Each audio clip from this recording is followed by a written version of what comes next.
Welcome everyone to Warin Lab Contemporary. Many of you I have known and many of you I meet for the first time today. So my name is Sukontip Nakasem. I'm the founder of Warin Lab Contemporary. And I have with me here Anida Yoeu Ali, come from all the way from another part of the globe. She's from Seattle. Originally, she's from Cambodia. I have a pleasure to work with her to showcase her artwork and transform the gallery into a boutique fashion where she show her new textile artwork. So this is the debut of her new body of work in Bangkok. So before she start, I will just give you a little bit of an idea of who Anida is. Okay, I'm long-sighted, as you can tell. Okay. Anida is an interdisciplinary artist whose work span performance, installation, new media, public encounters, and political agitation. She was raised in Chicago and was born in Cambodia. She is a woman of mixed heritage with Malay, Cham, Khmer, and Thai ancestry. Working transnationally, Ali investigated the artistic, spiritual, and political collision of her diasporic hybrid identity, with the resolve that in-betweenness is a powerful space for creation and provocation. Ali has performed and exhibited in House de Kunst, Palais de Tokyo, Musée d'Art Contemporain in Lyon, Georgia National Museum, Malay Heritage Center, Fukuoka Asian Art Museum, the Smithsonian and the Seattle Asian Art Museum. And here she is with us today in Bangkok to talk about her art practice. And we will have question and answer afterward if you have any questions. So I give the floor to Anida. Thank you. Thank you all so much. Again, if you cannot see this, please feel free to move so that you can see it. And if you want to sit on the red rug, this is your chance to be part of the red carpet. Thank you so much to Phone, who I only just met in October in Jakarta. And she got to experience the Buddhist Bug, which is another series of works that I think some of you are familiar with. She got to experience that in Jakarta as a live performance. And I always remember people through sometimes the colors that they wear. And so Fon wore this gorgeous emerald blouse. And as the bug, as my creature that I was embodying, of course, I'm not speaking and I'm silent, but, color and textiles, those things, there are things about it that make it very memorable. And so I knew that I had to, find her afterwards. And she didn't even recognize me when I came out of the big, long orange suit and became this human person. And I think you even looked at me like, who are you? And I was like, it's me. I'm the bug. So that began our journey in terms of having this conversation about the possibility of doing something here at Warin Lab Contemporary. And it's been a very short journey to arrive at the show that you see today, which I'm going to get deeper into near the end of this. And so I want to, first of all, thank Fawn and her incredible team. We have 3 assistants here, Mar over there, who's doing so many things behind the scenes. We have a new employee, Tim, on her 7th day, working very, very hard on all the details here. And I think Kang, there he is also doing a lot of work this past week to get all of this up and running. So I want to thank the Warin Lab team. It is important for me to say those thank yous because I am an artist who works in collaboration with so many people and to make my vision come through. And I can talk a little bit more about that process of being someone who conceives an idea and then births it through fabrication, coordination, management, and this vision that happens transnationally, which is just a fancy word of saying you don't work in one place. And that's very much reflective of who I am as an individual who has had to navigate multiple displacements and multiple locations of existence where you just cannot find home in one place. So we have the Red Chador series, which is a part of many of the other works. And I want to begin with this quotation, which is a neon sign in LA created by the artist Lauren Bond, but takes the quote by Sherry Rabinowitz. And this quote says, artists need to create on the same scale that society has the capacity to destroy. And that has resonated with me for a few decades, this quotation, because it makes me think about the work as an artist, as someone who creates, as art almost always being the counter to destruction. And as it being the counter to destruction, being against destruction, you are essentially someone who is anti-war, anti-violence, anti-suffering. And so that's part of what I need to think through and how I think about my work. It's not just a sketch. It's not just a simple drawing. There's a lot more components.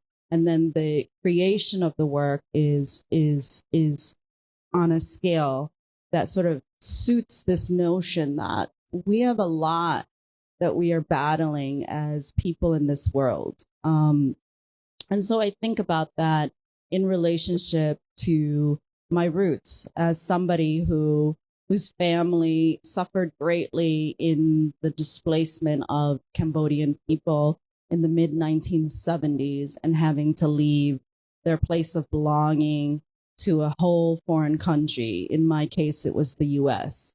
So having suffered famine and a complete loss of who you are and your home, and then ultimately your sense of belonging, because you have to pick up yourself and your family and make ends meet in an entirely different country, to which you think you will never return, to the country to which you were displaced from. And in that case, for me, it was Cambodia. For my family, it was Cambodia.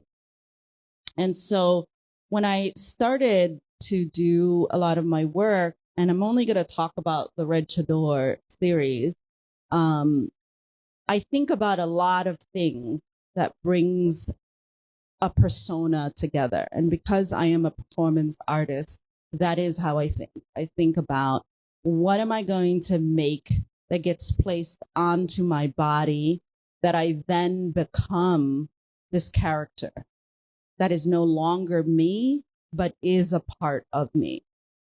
So there's a bit of me in it, but there's also the invented self. And so the Red Chador came out in 2015 as a result of a commission by Singaporean curator who's of Malay heritage. His name is Kai Hori, who came to me and asked if I would like to create new work because he wanted to present the work at the Palais de Tokyo. The Palais de Tokyo is a premier contemporary art space. I mean, there's only a few museums, if you have a short bit of time in Paris to go to, and the Palais de Tokyo is always at the top of that list. So I knew a lot of things. I knew that I wanted to think about, and this is a glimpse of how I think. I was thinking in 2014 when I received the commission, I was thinking about what was happening at the time.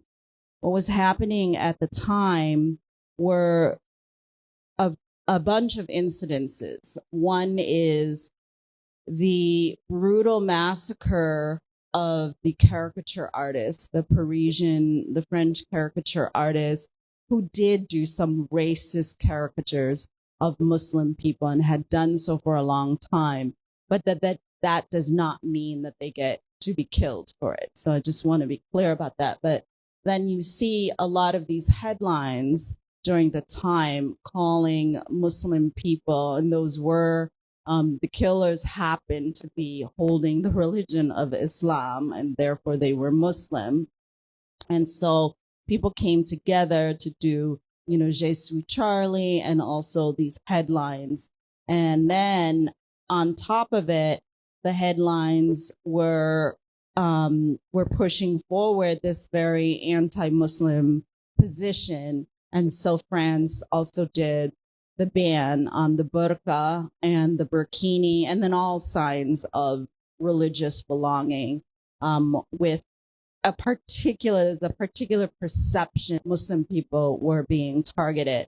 On top of that, this same time you had the rise of ISIS and IS, and so you were seeing many headlines that were demonizing people who were Muslim, and particularly the ones who were terrorists, and almost conflating the two, that the Muslim identity equals terrorism and savagery, right? Even though we know that through a study that this was evidence, the fact that many headlines had done this, even though 99.5% or something like that of the Muslim people, of the 1.6 billion Muslim people, are actually peaceful people, right? But they're picking like this very small minority of people, and of course you have this increase in the headlines across media platforms that are positioning Muslim people on a global level as terrorists and savage and butchers and, backwards. And so I was thinking about that as one train of thought. The other train of thought is that I was living in Cambodia at the time, nearing my sort of 5-year residency there, and I was thinking about colonialism. I knew that this was an opportunity to go to France. And if I was going to go to France and be in Paris at the center of culture, I was going to do something that reminded French people of what happened in Cambodia, of the legacy there. And so as I was thinking about the legacy of Cambodia and Southeast Asia, I would say Vietnam too, bread, the baguette is a major shift in cuisine, and bureaucracy.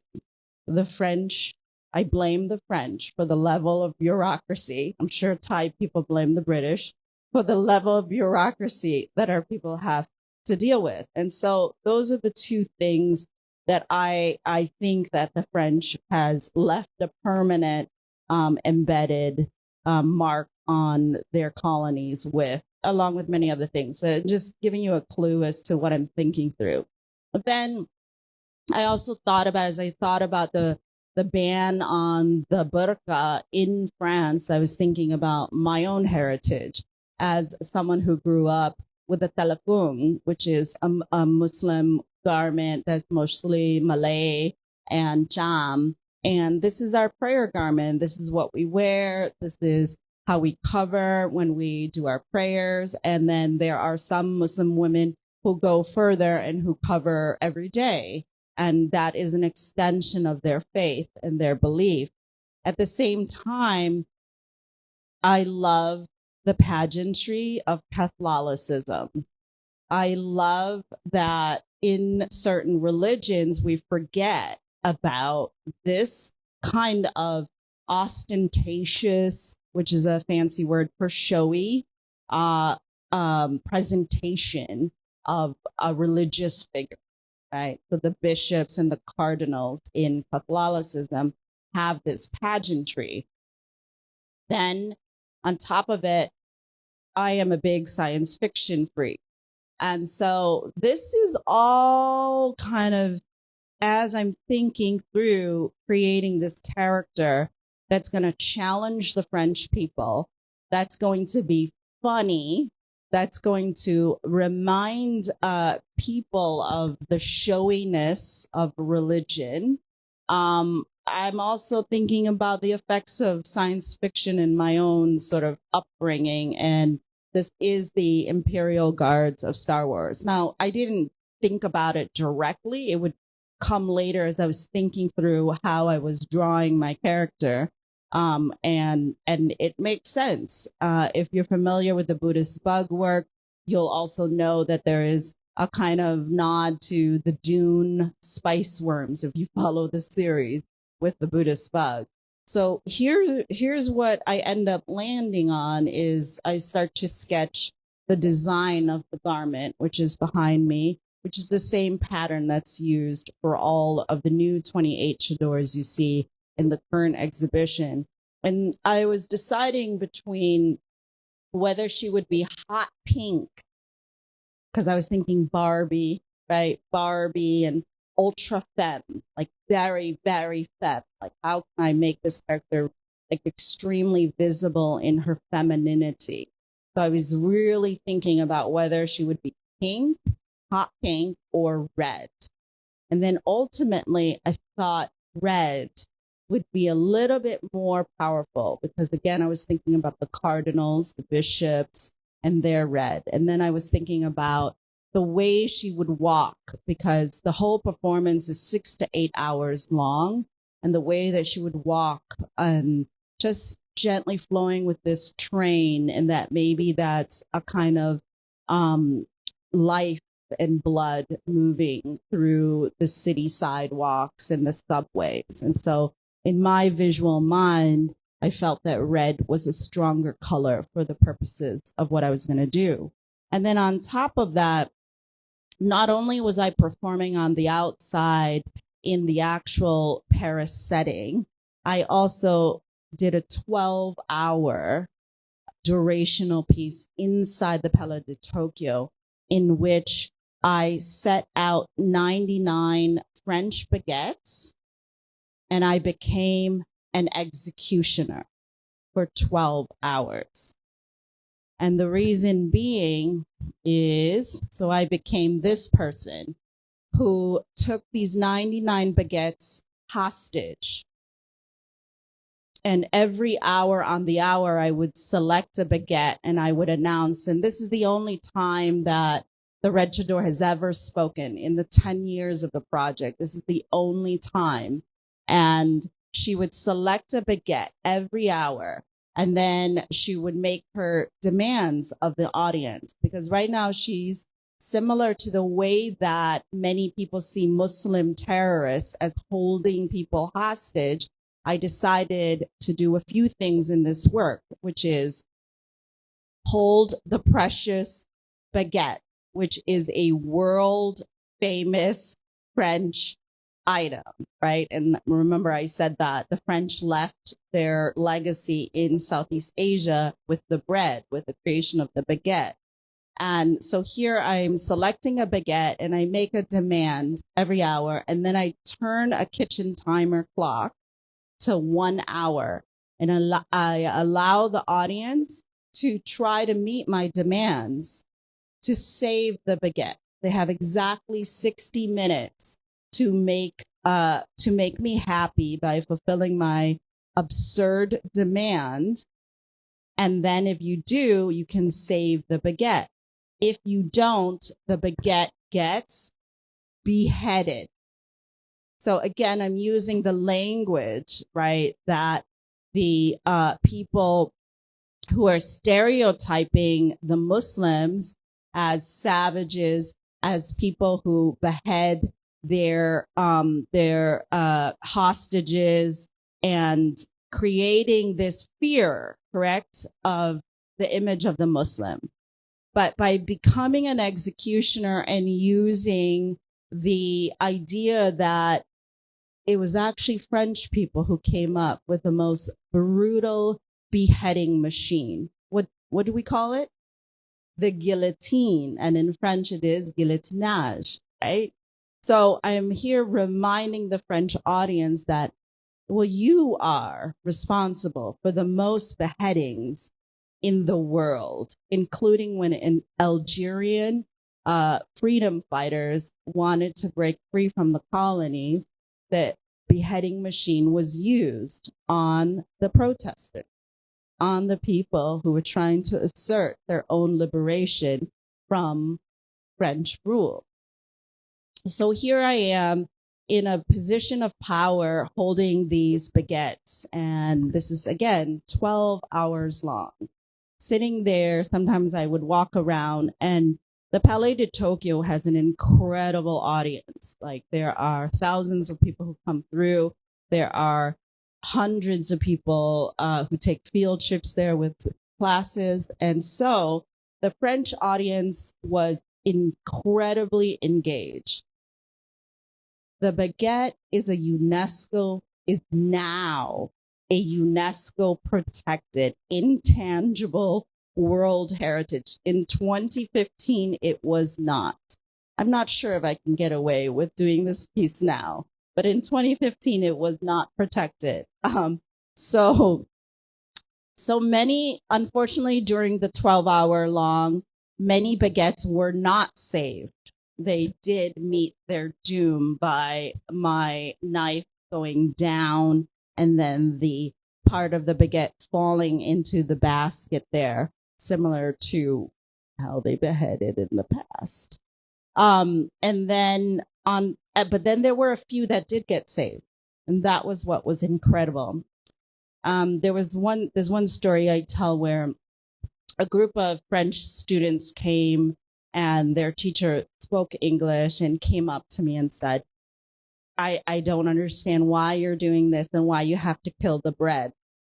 Why can't we save it? And then I said, well, I would love to see if you can meet my demands. That's the only way you can free the baguette as a hostage. And then the demand for that hour was, bring me all the flags of the former French colony. So then she said, well, will you give us an opportunity to give a creative solution, a creative answer? I mean, I have all these students who really want to save the baguette. And so I said, okay, yeah, you have 60 minutes. The clock is ticking. I will accept a creative answer. So I noticed that she and her fellow co-teacher separated the students into groups. And then they took out all these pieces of paper, and then they looked up on their phones all of the French colonies.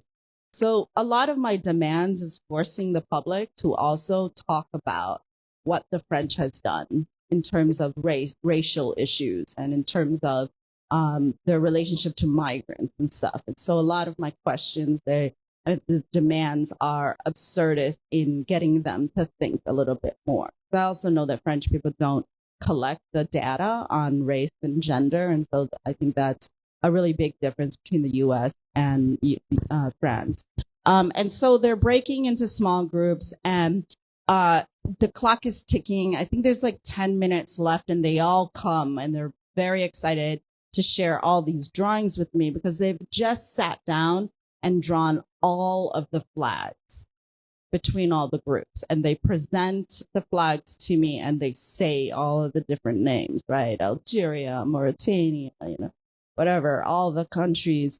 And then they're like, these are the flags, will you accept our answer? And they have like, the saddest look, like, so I'm feeling very powerful at this moment. I mean, I can, I have a serious decision to make. And so I say, congratulations, you have saved this baguette. And they are clapping, and the whole audience is like, oh my God, we got one, and so I gifted the baguette that they had saved. And this was a really interesting moment for the work.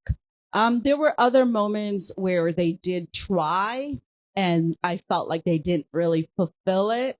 And so there's a work of art that's not shown in here. It's in my other show in LA, where it's using archival footage because I have this on video.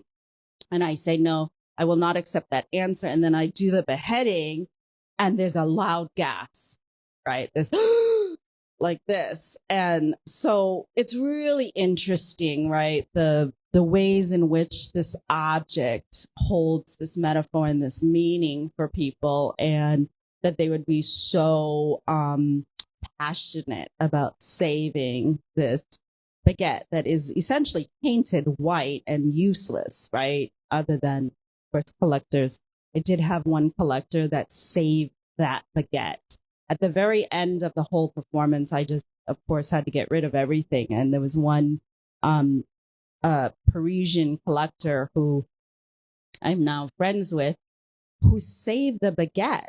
And it's in perfect condition. Like, there's no fungus, there's no mold. Maybe this is why it's UNESCO protected. Like, the ingredients are like miraculous or something. So that is, you know, I've borrowed that from the same collector to be in the show that's currently simultaneously running to this show in LA. And then at the end of this whole thing, what was so interesting was another moment at the end. It's now 11 p.m. on the last hour as we approach midnight, and the only reason why I was able to do this performance with a large butcher knife is that they put a guard on me, so that the guard remains a few yards, a few meters away from me in case, you know, I go rogue, in case I've got a butcher knife and someone who's a Muslim woman might do something that isn't artistic, right? It's very interesting. But I befriended all of the guards because most of the guards were all, first of all, Black. It was very clear that they're, you know, from either an African country, or they were immigrants, or they are now French. And at the very end, the guards got into the work. So I'm announcing these demands in English and French. And the very last demand on the 11th hour is, I would like the whole room to be filled with non-white French people. Now, how are you going to do that? In order to even know who someone is, what would you have to ask? Where are you from? Right? You would have to ask that to see, or what is your ethnicity? What is your background? So again, it's me pushing the audience to figure out issues of identity and of migration. And so there was a very determined young woman at the end there that wanted to save this last baguette from execution. And so she went around and tried, and she did a creative answer. She's like, I'm not able, there's like hundreds of people in this room. I am not able to empty the room of just non-white French people, to only have non-white French people. So she's like, I want to make a circle around you, and the circle will only be non-white French people. Will you accept that? And I was like, well, you can try. So she, and the clock is ticking at this point, there's like 5 minutes left or something. And then she enlisted the guards to help her. She was like, please help me, you know? And so I'm seeing my guards scramble to try to find all of these, in America, we call them people of color, to join this circle. And so this is exactly what she does, is she surrounds me with about 30 people. And then I go, where are you from? You know, as I go, and then they say all the different places they're from and how they identify. And at the very end, I say, congratulations, you have saved the last baguette from execution. And again, the room erupts. This time, the guards are just clapping and just high-fiving each other. And it was just a nice way to end. So in the end, 3 baguettes were saved out of the 12 that was up for execution. And so that is essentially the beginning of this project, is that she was a provocateur. You know, she did provoke and agitate. And then she also did a whole 8-hour performance going all around, from the Moulin Rouge to the subways, the famous metro, to the tourist areas of the cafe. And then from April 2015, she went to the US in Connecticut, where I was a visiting assistant professor in international studies, and I was asked to please perform on the campus since you are an artist and you are here on our campus. Let's have you go around. And here she's going into classrooms. She's here having a moment. She's also, I was giving a lecture, a distinguished lecture. And instead of just a typical lecture, of course, I perform. And what was crazy for Hartford, Connecticut, 2015, to put this in context, it is also the rise of somebody named Donald Trump. In 2015, he launches his presidential campaign the same year that I perform here. And what was terrifying were that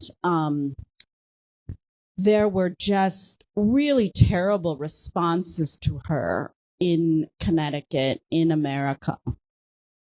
And these were from the students on the campus. And so what I realized were that students were shaking. They called their parents. They called campus security. And they were really alarmed. And there were a lot of profanities, a lot of vulgar language that was inappropriately being used against a professor on campus, essentially. And then, there were other people, because I also went off campus to perform, and I needed some time to kind of reflect on what was happening. And one thing I came to the conclusion of is in 2015, I'm experiencing a population of students with the rise of Trump in a time in America where we had a lot of racial issues because of also Black Lives Matter taking root and trying to bring attention to the suppression of Black people in America and the continued suffering and oppression of Black people, that this generation that was experiencing the Red Chador grew up with the most Islamophobic images of Muslim people because they are the post 9/11 generation. So I had to really think about that. Oh, they're reacting to this because they really, think that I am Muslim. And on top of it, they are scared because they think I'm a terrorist. Right? This shiny woman in this sparkly prom-like outfit, right? I mean, wouldn't you wear, if you were a conservative, so this brings me back to the whole point of why I created this entity. It was my response to the question of, if I was a really religious woman who loved covering and who was practicing her faith in this orthodox way that is quite traditional, can I still go to my prom? Can I still go to the Oscars? What would I wear to a gala, to a ball, to an extravagant, party? Am I allowed to go to these parties? So that's the whole point of this, is the creation and invention and concept behind this was this silly idea that it is extremely loaded. I know that as someone who is a political agitator, I know exactly that this is extremely loaded in the persona that I've created. But on the other side is that I think it's very funny. I think that if we can be our conservative covered self and still look fabulous and feminine and sparkly, what's wrong with that? Right? So that is the whole sort of thing that I've put out to the public. What's interesting is that when I am fully covered, you cannot tell my race, you cannot tell my gender, you cannot tell who the person is underneath. Yet there are such alarming responses from people who threaten my own life. This happened in San Francisco, this happened in Washington, D.C., this happened in Seattle, Washington, this has happened in a lot of places that are in the U.S. I would say that this work has been performed in 16 sites, about 15 cities across 7 countries. Even in France, when it was post Charlie Hebdo, at the height of their Islamophobia, I did not receive as many violent reactions as I did in the US. With the worst reaction being in San Francisco when somebody came up to me with a windshield wiper trying to beat me. And it was the only moment that my fellow documenter yelled at me as I was in costume and in persona, and she yelled, "Anida, turn around." And as I turned around, this man was charging at me with something that looked like a big stick. And then I said, "Oh my God." And then my documenter screamed at the man. And then a random person on a bicycle came and shooed him away, chased him away. This random person, I still don't know who it is.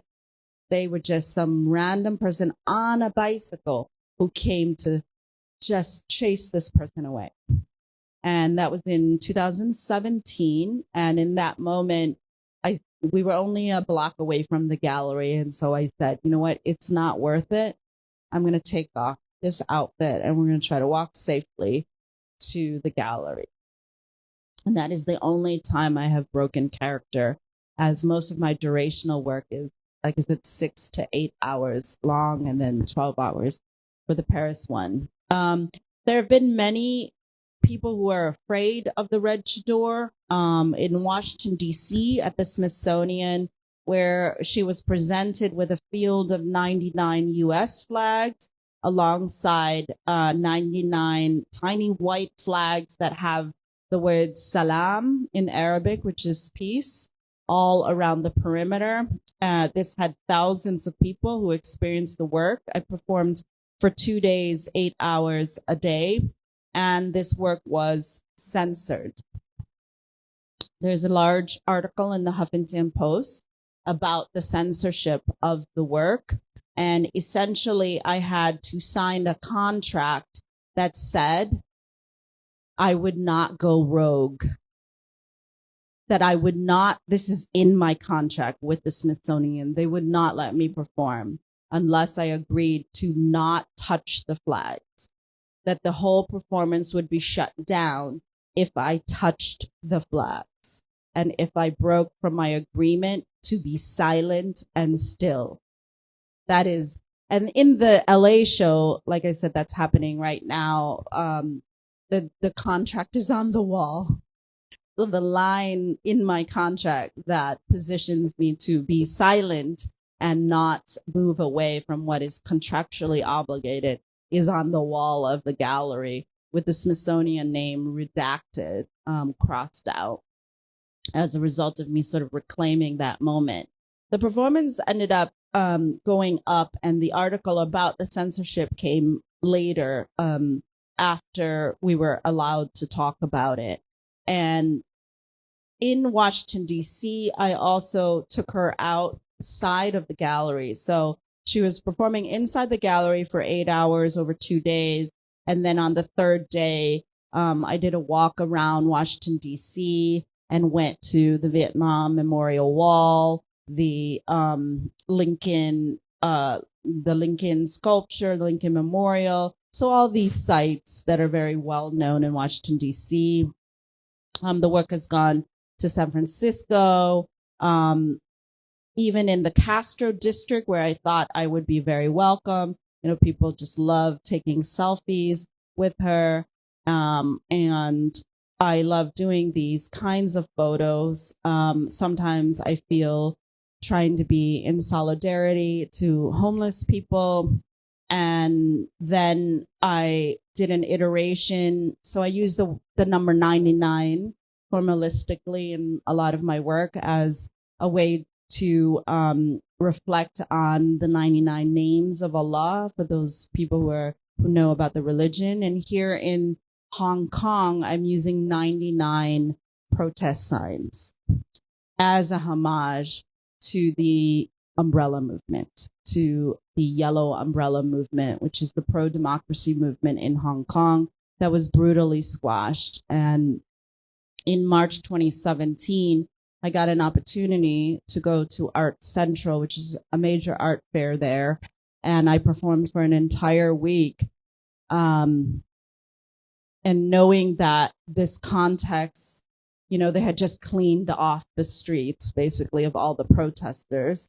And so I felt that I needed to do something that was politically in alignment with that. And as Trump is at the same time, at this point, he is president. And here you see the word nasty woman, which is what he called Hillary Clinton. And so that became a sign alongside many other signs that are using words from the Quran, words from Hadith, Trump's campaign rhetoric, Martin Luther King's I Have a Dream speech, and the actual signs from the Hong Kong umbrella movement. So they're all mixed in there because I didn't want the authorities to know that this was a piece in homage to the umbrella movement. So I was trying to hide basically the text while still abstracting the words enough that people who are familiar with the Hong Kong umbrella movement, they know which signs are explicit to that message. But I knew that if I was too overt, then I would be shut down. And so what was interesting with this piece is that the piece sort of self-ran itself because it was so Instagrammed that a lot of people came to have an opportunity to pick a protest sign, and then I allowed them to walk with the Red Chador all over the gallery space, the art fair space, because this work is seen as an artwork and not as a protest. Because in Hong Kong, you can't do this. And so this is using art as a way to sort of agitate and give a platform to people who maybe don't have the same kind of voice that this moment allows them to have. I think that as Trump took office in 2016, I did come out the day after the election results were announced then with this sign for another 6 hours in Seattle. This is Pike Place Market. One side says, I am a Muslim. The other side says, ban me, because at this point, Trump's campaign was running on the idea that he would ban all Muslims. Here's the image I wanted to show you. These are the signs from the Hong Kong show with the 99 signs, and people can pick it up and walk with me all around the gallery, all around the art fair. The last appearance of the Red Chador in the original garment from 2015 was in Malaysia, was in Kuala Lumpur at the Kuala Lumpur Biennale. The reason why I say it's the last one is because something terrible happened to the garment, and this is my path a lot, which is things happen to my work. I've had a long history of terrible things happening to my work as a result of people essentially hating on the work. And so what happened here is that I went from Kuala Lumpur to Palestine. And because the Malays stand with Palestine, there is no flight from Malaysia directly to Israel. So you have to go through Israel to go to the Palestinian territories. So I had to fly from Bangkok. So I had to fly from KL to Bangkok to Istanbul to Tel Aviv. That is my path getting there. Immediately in Bangkok, I was strip searched in a closet because they wouldn't let me on unless they could see everything underneath. And then they took everything that was in my carry-on and they dumped everything out and checked it in except for my passport and my telephone. And they didn't even give me my charger for the telephone. They did that very purposely. So I couldn't have my laptop either. And so I went on this plane ride and noticed, wow, everybody else has their laptop and everybody else has their iPad and their charger. How strange for me to not have all these items everybody else is. So I was already getting the clue that I may not be welcome to take this trip. So when I land in Tel Aviv, I don't go through the line everybody else goes through. I'm asked to go through a second line, and then I'm asked to step out of line and go into the detention room. So I was held in detention for 4 hours before finally being released and saying, oh, she does have an invitation to be here. She's checked out and we're going to let her through. I mean, I couldn't believe the level of scrutiny for me to get there. And the story gets interesting in that I am an invited speaker for the first ever Palestinian Performing Arts Network conference that's held at the Red Crescent conference convention like hotel. And I don't even perform as the Red Chador. The Red Chador garment was in a luggage in transit from Kuala Lumpur, where I last performed, so that I could take the garment back to the US with me. So the garment stays in a designated luggage in my hotel room. I do my thing and I give a talk and I build with the conference attendees. And then I am supposed to go back to Seattle. Unfortunately, I'm supposed to fly from Tel Aviv to Istanbul, Chicago to Seattle. That is my route. And I make it all the way to Chicago. And at this point, I have a lot of friends who say, Anida, you really should mail things home, especially if you have a hard drive of images and videos that you took while you were in Palestine. Because I did see with my own eyes the apartheid structure that is there. It was awful. It was awful to see my Palestinian friends have to stop at every checkpoint and get checked and their movement completely controlled. I saw all of it.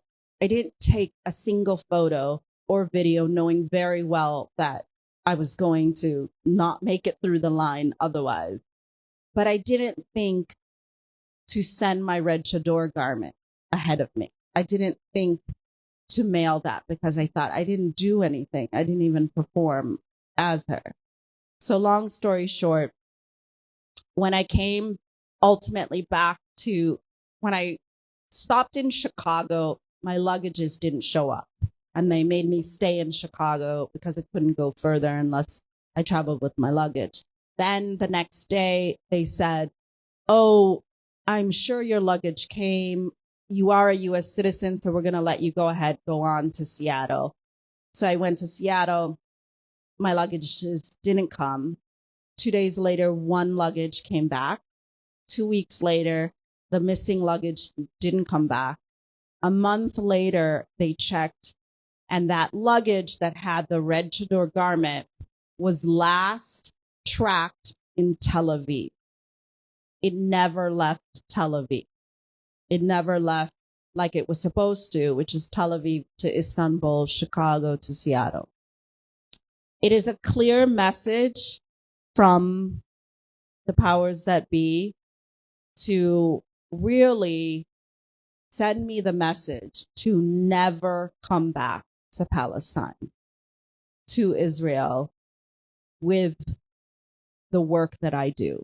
And so in 2018, I gave the Red Chador a death. I basically had all these shows, but I couldn't perform as the Red Chador. And I was not in the mental headspace to do a new garment. It just didn't feel right at that time. I was too distraught from the loss. And I was tired, because I didn't think that I did anything wrong. And so instead, for the year, I talked to the different galleries and exhibition opportunities and held a memorial exhibition for the loss. I even hired a journalist to write an obituary. And the obituary is in Khmer, English, French, and Arabic. And it celebrates her death by a real writer who wrote as if she really did die. And then I held my own kind of ceremony blending Buddhism and Islam together in this ceremonial homage to the loss. And then it wouldn't be until 2019 that the work would be rebirthed again in Hawaii. And it made sense to do this in Hawaii through a commissioning funds from the Shangri-La Islamic Museum of Art, Culture, and Design.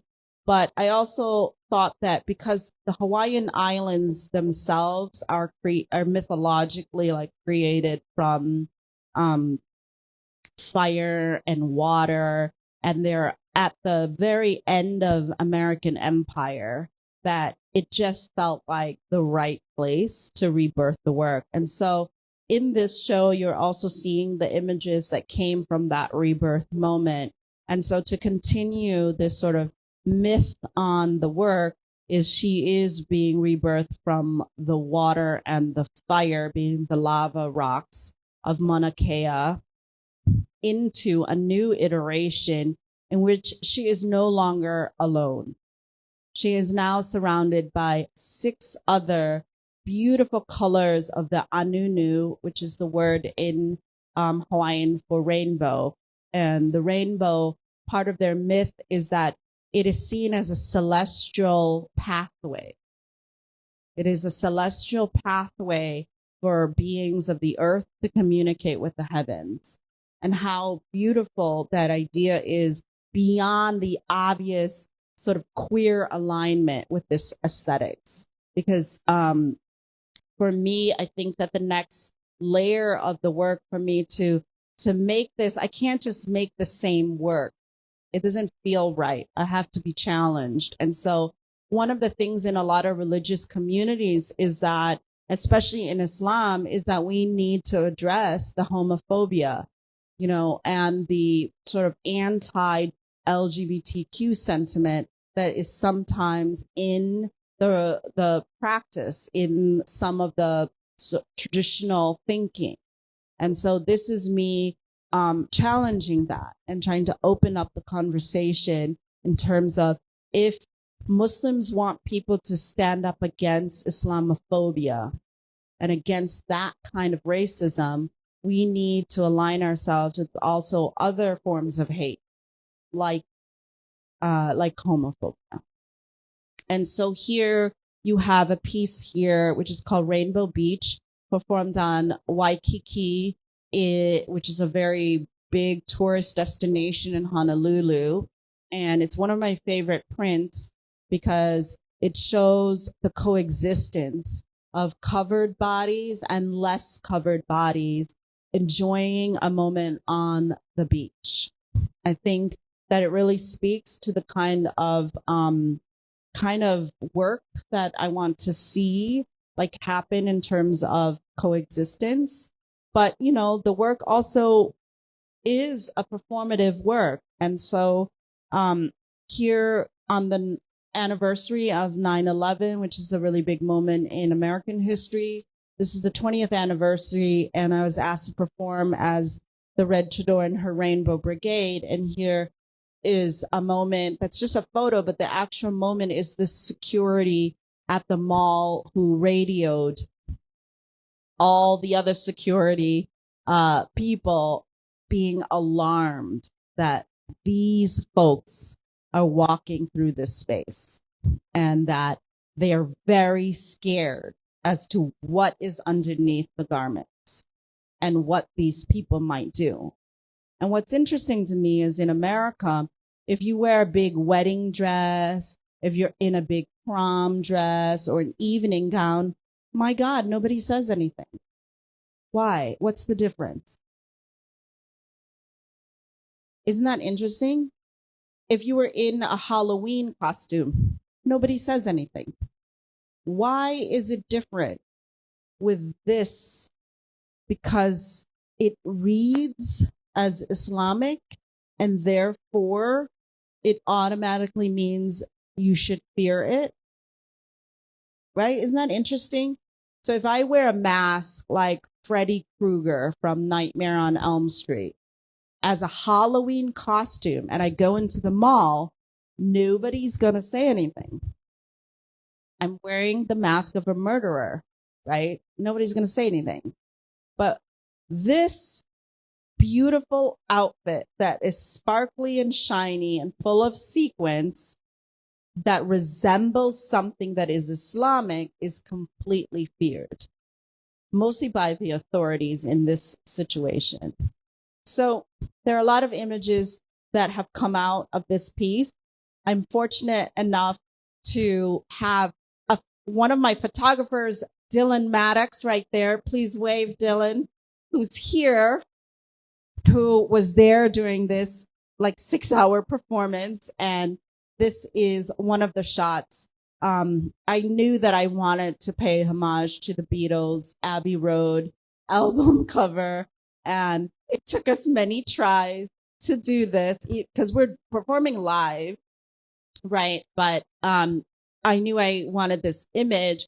And so, you have to pace it. And so we're going around, I think 3 or 4 times to try to do this as people are watching, like, what are they doing? Why are they doing in a circle? They need to come and like greet us. So, like I said, that the work has been all over the world and presented at different galleries. And I've been very blessed to have that opportunity. The current show right now, I have a show that has already opened in the LA area in Pomona, and then obviously the show is opening right now. They're waiting for me in LA for the artist reception for February 20th. And that show has more of the narrative arc of the work. So that's about 6,000 square feet of space to cover the whole story of the Red Chador. But I find that this work is the most exciting to me because it really pushes the work into a much more joyful and festive approach to this new direction in the work. And what I love about this work is that it is pushing my work towards the 99. And the 99 is, I said, a number that I work with a lot. The goal is to have 99 of these garments in various textiles sourced from all of Southeast Asia. And that is a homage to my ancestral lineage being Cham, Malay, Thai, and Khmer. And so today you're seeing some of the textiles. I'm going to walk. You're seeing some of the textiles from the Jim Thompson collection here. I think you're familiar with Jim Thompson. So these are textiles that are donated from the Jim Thompson Art Center. As I was here just a couple years ago, and that was one of the images I put on there. And Jeb said to me, you know what? We have all of these textiles that we can't do anything with.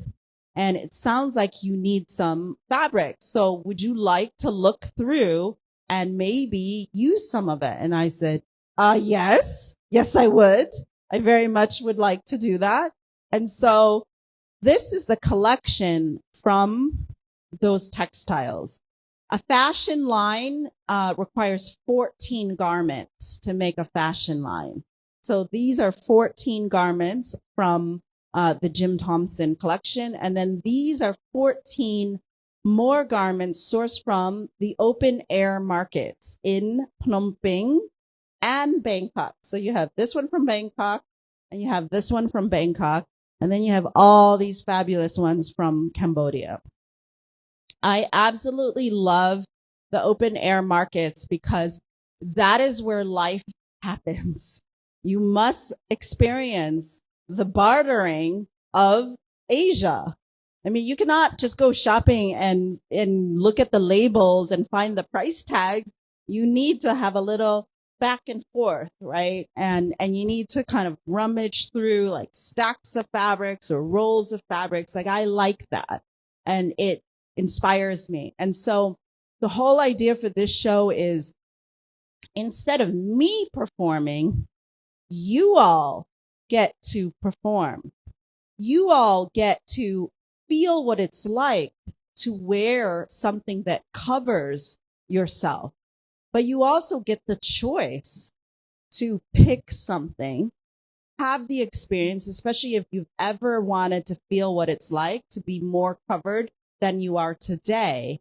And then you get to go into the selfie area over here and be a cover girl on the magazine of, instead of Vogue, it's Rogue, which is the word here. We have it translated in Thai. What is this word, sir? You're Filipino. Okay, who can read this for me? Tim, what is this word? Kabot. Kabot. So you get to be a little bit of a rebel. You get to be someone who can wear one of these garments, especially if you think about what Muslim women around the world might be dealing with right now with the serious amount of stereotypes, right? Globally, the impression of Muslim women is not good, right? The Muslim women who cover, there's a word for them, it's called hijabi. The Muslim women who cover deal with a lot of stereotypes that are terrible, and they are looked at suspiciously all the time, and they're always questioned as to whether or not they have freedom, right? That maybe they're oppressed, that they're backwards, all these things. And I'm challenging that. I'm challenging you to go beyond that, because if you come from the Muslim religion and culture, you know that our cultures have so much color, have so much tactile textures, embellishment, gold, ornateness. If you go to an Eid prayer, you know that it is about, in the women's section, it is a fashion show. Every Ramadan during Eid is a fashion show in the Muslim women's section. Nobody cares about doing the prayer. They care about dressing in their finest outfit and showing it off, even if it's just to the women. So this is your opportunity to kind of feel that energy. So I hope that you will take an opportunity to wear a textile, a chador of your choice, and then you can come here and be a cover girl. So with your covering, you get to be a cover girl, and you can download this QR code right here, and that will give you an app that superimposes the text, which is also part of my work. There's 6 designs of the text that get generated through the app. So you can take your picture 6 times, and then you'll see the whole magazine cover for that. So with this work, it is about celebrating joy, and it is about celebrating life and color, resiliency, brightness, glamour. And I do believe that everybody deserves to be fabulous. Everybody. And we don't always have to wear black, although maybe my chador is the new black. So with that, I look forward to seeing the magic of the rest of you performing in this. And really, for me, my work is not precious where it sits behind a museum glass door or display case. It is not so above the level where everyday people, girls included, kids, men, women, they can all have access to it. Access is very important for my work. And so I would like to encourage all of you to participate, to stand in solidarity to the billions of Muslim women, and many of whom right now are dealing with this very oppressive stereotype and looked at so suspiciously just because they decide to cover their hair. I will now take questions. Yeah. Brilliant talk. Wow, amazing. Yeah. Any question from the floor? I have a question. First of all, I think your mind is so interesting that you something so distraught, like you lost your artwork, but you made into a performance that whimsical, funny, and at the same time it talk about what had happened, like with the Red Chador, that thought. So I think things that go on in here is just so amazing.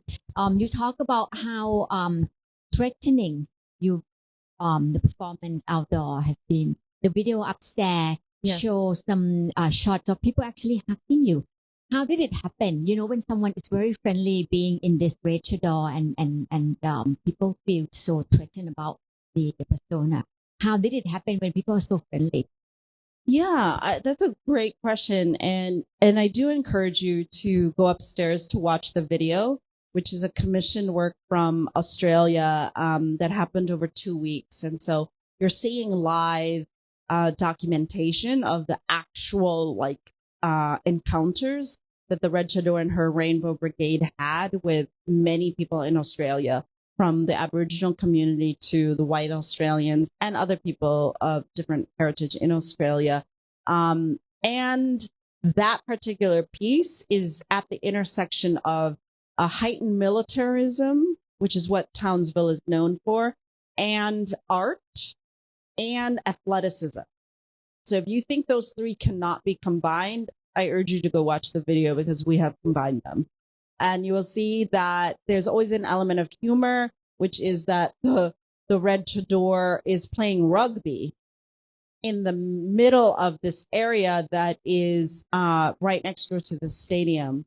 A lot of the reactions, part of my work, the other element is the unsuspecting public. I use that word a lot in my artist statement because I love audiences that don't expect to see art. In fact, anytime I'm invited to go and, do these performances, I always ask to be in the busiest areas in which people do not expect to experience any art. I love that very much because I believe that it's more powerful to reach people who aren't the typical people that come to the gallery, that come to the museums, and that come to these art institutions. It is more important to almost give an olive branch to those folks, to include them in the conversation. It's the same reason why, again, with the Buddhist Bug series of works, that it happens in everyday spaces in Cambodia, in the alleyways, the cafes, the school classrooms, the cafeterias, the riverside, busy places where everyday life happens. The art is not the object. The art is what happens between what you are putting as your object or your performance and the audience, the viewer. Art to me is that space between what you are presenting and what the other people feel and see. That to me is the art.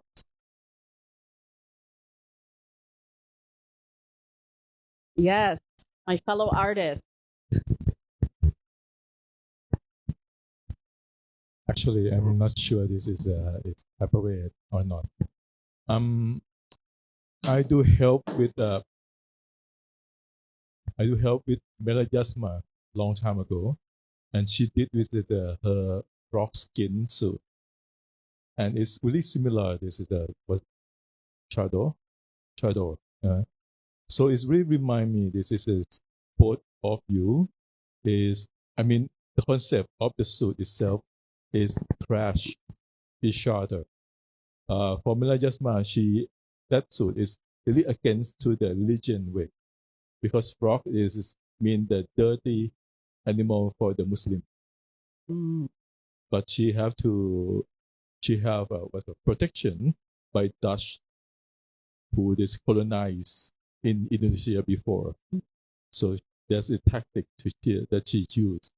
But for you is have this is like a again against this the cannot say against but look like the Muslim hardcore Muslim like a totally black or something like that, but it's going to be a really lost color, bling things or something like that.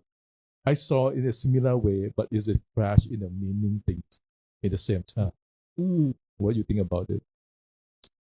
I mean, the thing is, when you're an artist, you have to have a really thick skin for the work because I let go a long time ago whether I can please everyone. And the truth is, you cannot. You cannot please everyone. So I get the criticism from all sides, from the Muslims who love the work to the Muslims who absolutely hate the work, the Muslims who feel that one should normalize covering. These are progressive Muslims who feel you should not normalize covering. And then there are people who you love it, who love that I am bringing this attention, this glory to women, this feminist energy, this different way of looking and viewing and celebrating. There's also other people who, there's a lot of feminist women who hate the work because they think, again, this is a very specific group, mostly white women who don't understand why a woman needs to cover and what's so empowering about that, right? And then there are people who are really generous and who say, yeah, you're opening up this conversation. We need to have this conversation because one does need to think about why is the image of the Muslim woman with just this black covering in a very hot area with the kind of sun you get in the Arabian Peninsula.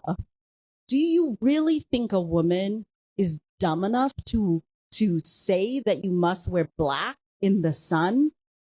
Like, I don't think so. Everybody knows that black absorbs heat. So you have to think about the misogyny and the patriarchy, that it was probably a man who came up with the idea of wearing black to prevent women from going out of the house, to stay inside. And so I am challenging that. That is not Islamic. That is patriarchy. That is misogyny. That has nothing to do with the religion. Every one of you know, especially even if you come from this region, Southeast Asia, you know how vibrant Muslim culture is. You know what Muslim women wear, the patterns, right? Like that's very Malay, this pattern here. And this new work, I love these new photographic prints very much. So the gallery is getting a lot of new work between the neon signs and these 6 prints here that are celebrating the very chadors, the chadors that are on this garment, the first rack. They are presented here, only 6 of them, but there's a movement in this work. There's a celebration of life and the feminine body underneath this covering. And still you can see the silhouette and you can still see the energy, the life that is beneath it. These are not lifeless. These are not removed from that kind of spirit and energy. And so I'm really proud to present this work, but also as an artist, I know that when you put the work out in the public, you will receive the critiques and the questions. And that's why an artist is a profession. Not everybody can do this. And that's why we also need to be valued for that professionalism, that ability to have the thick skin that it requires to deal with the people who want to beat you up, who want to take your garment and never have you show up again in Palestine, and the people who also support and give you the platform, and the people who show up, to listen while their child is trying to nap. I love that about my audiences. It's very diverse. And it's never about just the elitist group that shows up.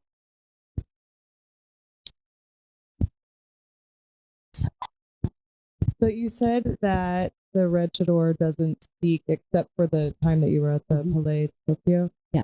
I was wondering if when you did the rebirth, did any of the other people speak on the beach or no? And so I want to know what the reason is. Yeah, so they just do a procession usually, just a walk, and then at certain points we'll stop and we'll have encounters. And those encounters, I teach people the different gestures that they can do to communicate.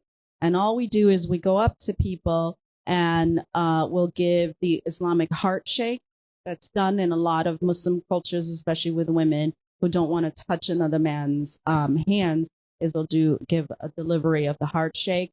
Some people can reach out if they want. I leave it up to each Chadora how much they want to engage. People will do the dua, which is the cupping of the hands, and they can just stand there. They can also do a prayer, just standing there. So in many ways, I'm using like Islamic prayer gestures as like choreographic elements in this.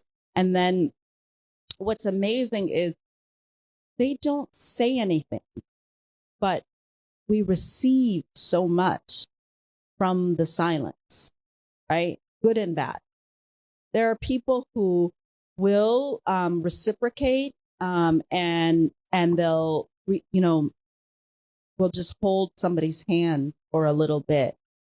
And sometimes it's just about calming people's energies. I think that there is something that happens in that intimate interaction that you can't really name.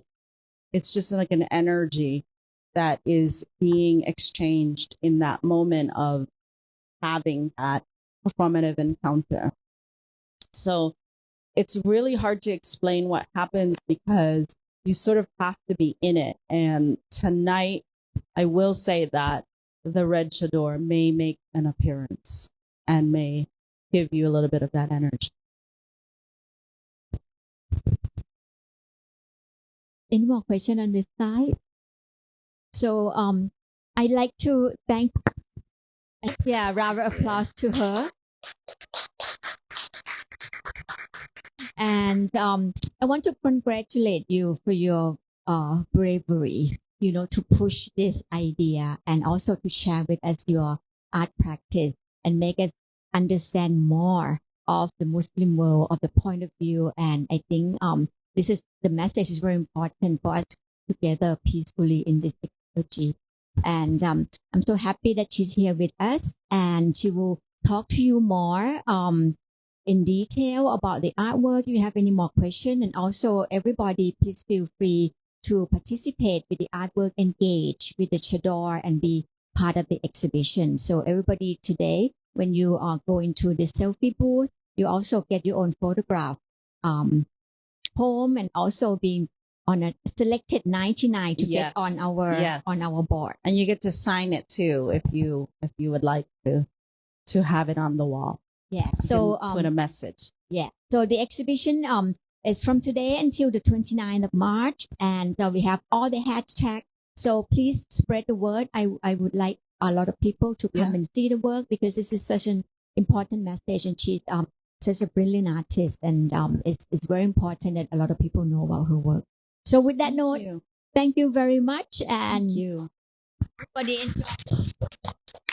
Thank you.